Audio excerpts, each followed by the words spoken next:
Greetings everybody, like my gym? I'm here in the gym today because I'm going to talk about warm-ups and exercises that might just benefit our playing on this fine instrument here. Exciting stuff, right?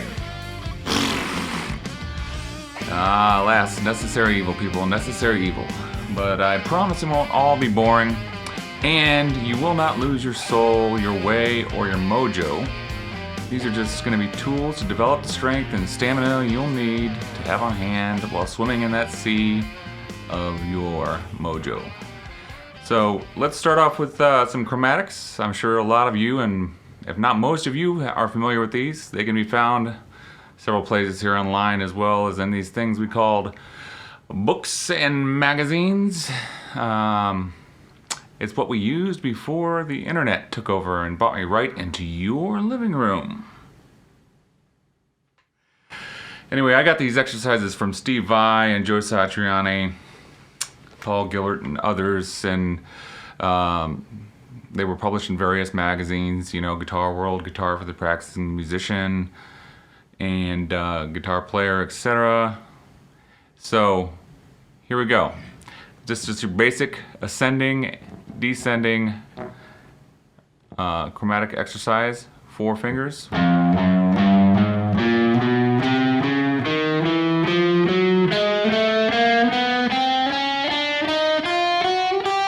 Shift up a fret, but continue with the same ascending pattern.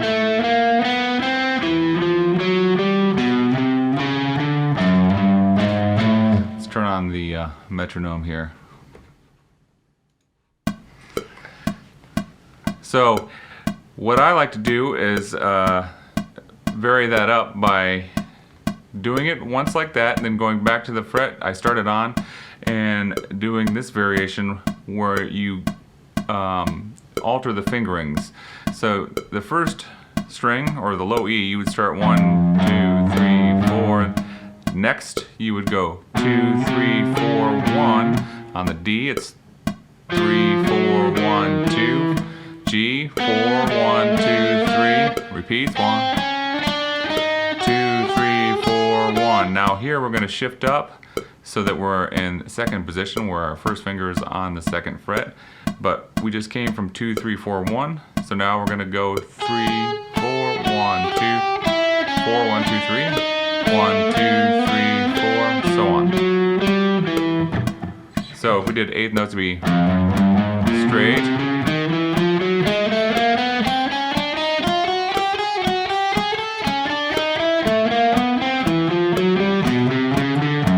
Variation.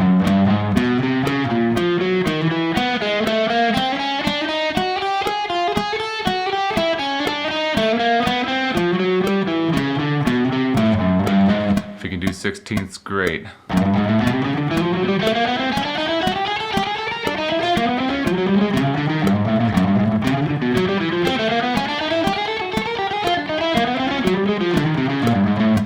But speed isn't what we're necessarily shooting for here. We're shooting for consistency. These exercises are designed to sync up the hands and help with your coordination. And that's what we're going for here. So adjust the metronome as you need and keep it clean and consistent. You're shooting for even tone across each and every note. So here's another variation. One I picked up from Ben Eller, and if you haven't been to his channel, you should go immediately after this video. He's got a lot of great content and is a bad mamma jamma. So his variation goes something like this.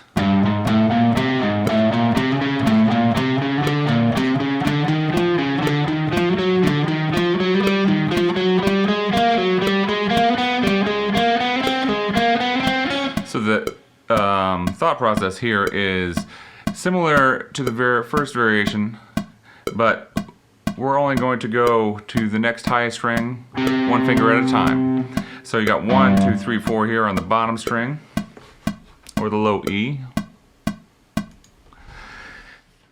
Then you're going to go to the A with the first finger, but play the rest of the fingerings, keep them on the low E. So one more finger, so it's 1 and 2 on the 5th this time, and then 3 and 4 on the low E, 1, 2, 3 on the 5th, 4 on the low E until you get to the next string with all 4 again, and then you repeat.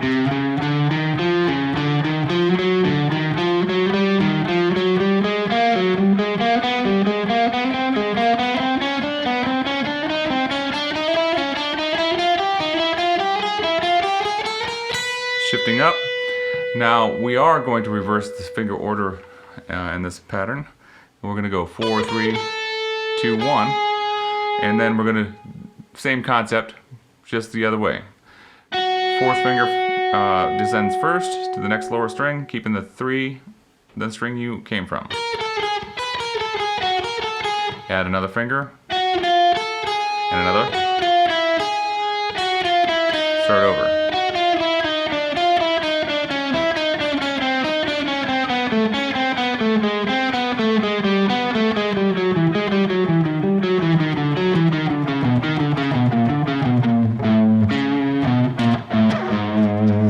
Do that up the fretboard as far as you need to. Here's another variation. I call it the spider because that's what it looks like. And now you're just going to assign 1 finger per string. So it looks like this. That 4th set of strings start at the next grouping, which is on the 5th string. And the next grouping, 4th string. And the next, but now we've run out of a strings, right? So just pretend like it's there. It's imaginary, so we can keep the pattern consistent. And go the other direction.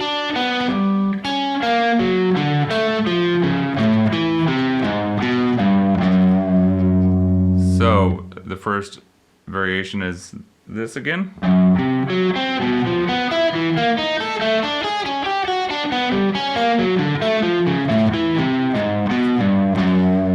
We're going to keep it in the same position, but now we're going to start with the 4th finger, and we're just going to reverse it.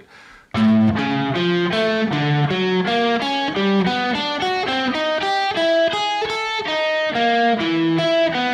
looks familiar. It's just descending now instead of ascending. Then I'd move up a fret, so all together we have.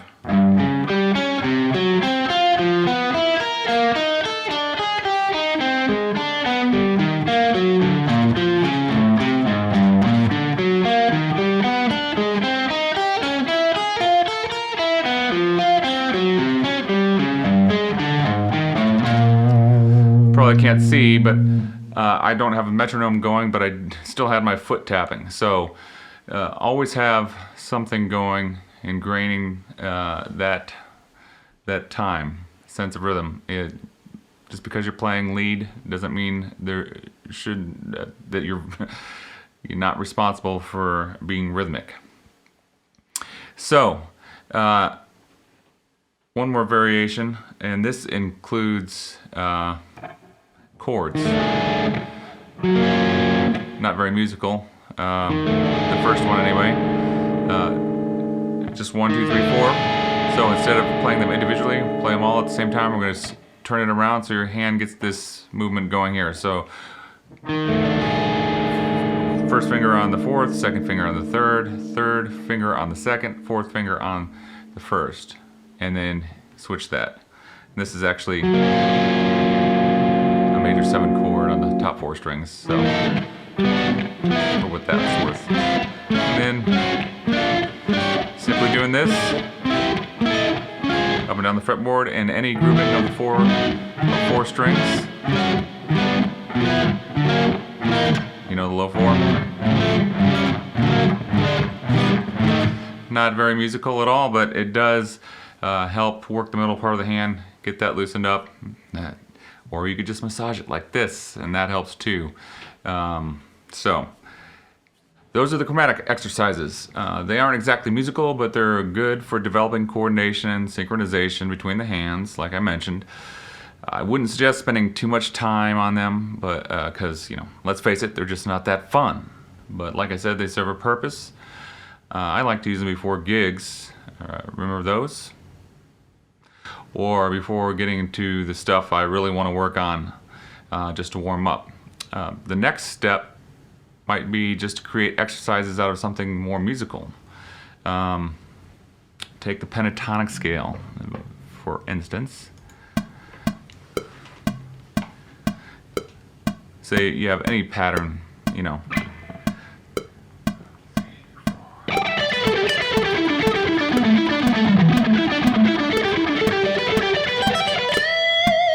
Could be anything.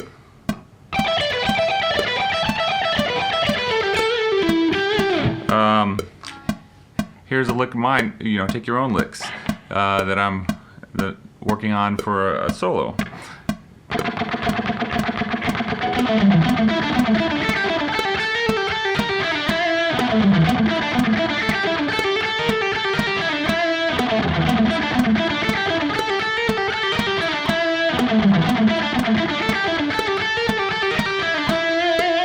And that's nowhere near the speed it needs to be, but you know, once you're comfortable with 1 BPM setting, bump it up and move forward. How about that old Paul Gilbert lick? Tons of variations on this.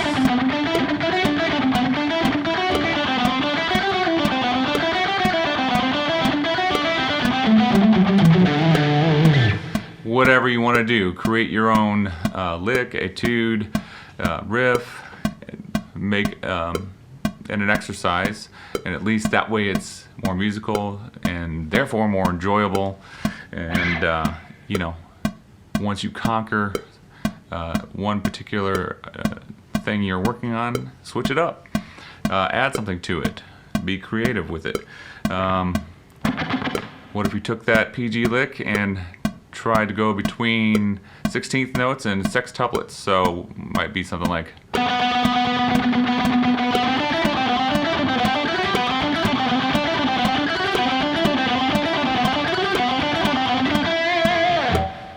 a little more difficult. Try to get the accents in there. That's what I would focus on probably with that one. And then you could focus on the left hand maybe. You got trills, you know, building that stuff up.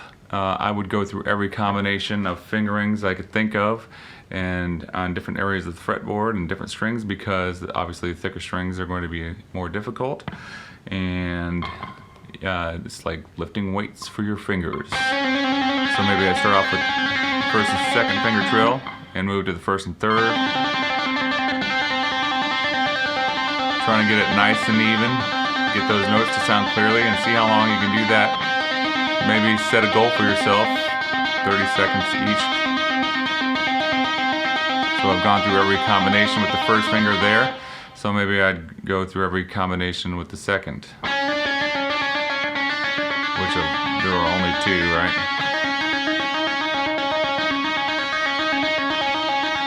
And finally,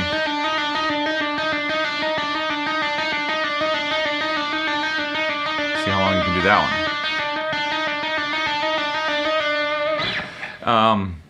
You know, use licks that you're familiar with. If you want to use a beginner type lick, how about this blues lick?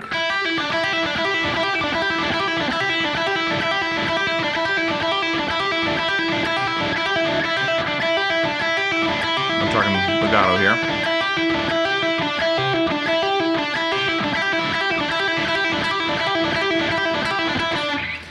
You want to spruce it up, maybe put some other notes in there. Create a pattern for yourself.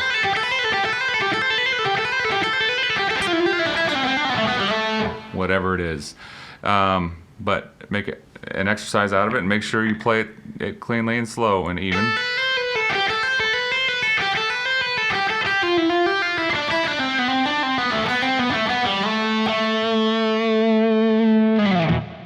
Alright, so now that you made your exercises more musical, the next step would be to take that riff, progression, or solo you're working on, whether it be one of your favorite tunes or one of your own, break it down, pay attention to the details, because the goal is to get that stuff ready for the stage,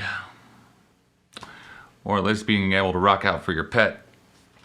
Anyway, here's a few examples that come to mind for myself. That riff from Master of Puppets that uses all 4 fingers and also is a down picking tour de force type of thing.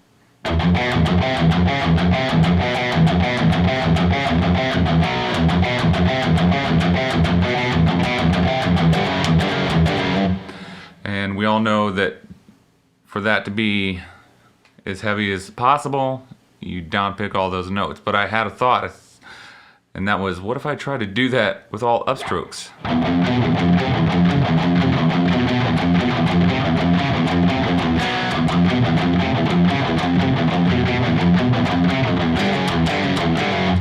Definitely does not sound good, but it you know, works on that up stroke action, and maybe it'll seep into my regular playing and make that a, you know, more of a stronger attribute. Who knows? Technical difficulties from Racer X. I like this riff because the picking hand, if you keep it strictly alternate picking, will turn around. And what I mean by that is this riff.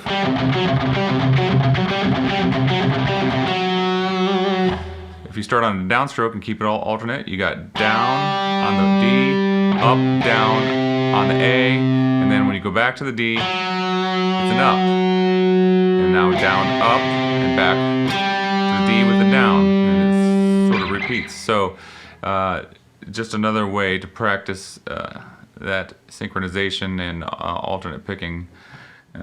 So it goes, like I said.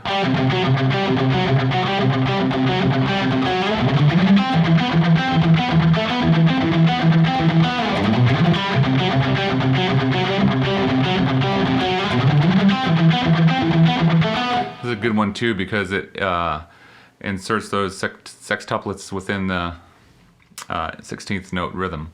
So that's a good one. While I'm thinking about it, another lick that works on that same concept is that opening lick in the Master of Puppets solo. Starts on a down with a pull off, up, down, and when you get back to the A, now it's an up.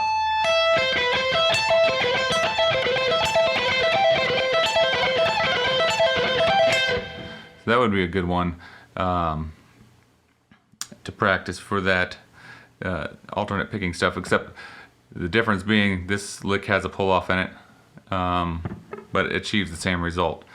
Another one that comes to mind that has the same type of issue is I'm the One, the first solo on I'm the One. That first lick. Oh.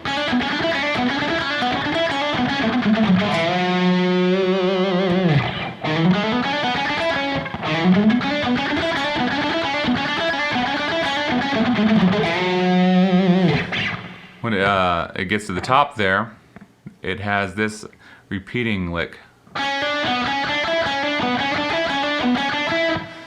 Well, it's a hammer from the C sharp to the D, and the only note that's played on the 4th string is this B.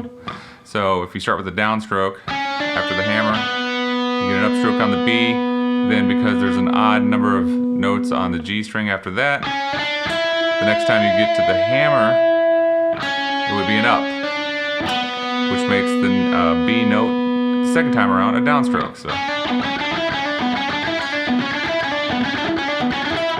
same type of concept, and another opportunity to work on that technique. Anyway, before this video gets any longer, I'll stop here and wrap things up. Thanks for making it this far and coming along for the ride. Please remember to subscribe, like, share, comment, all that good stuff. And I'll see you next time with another video.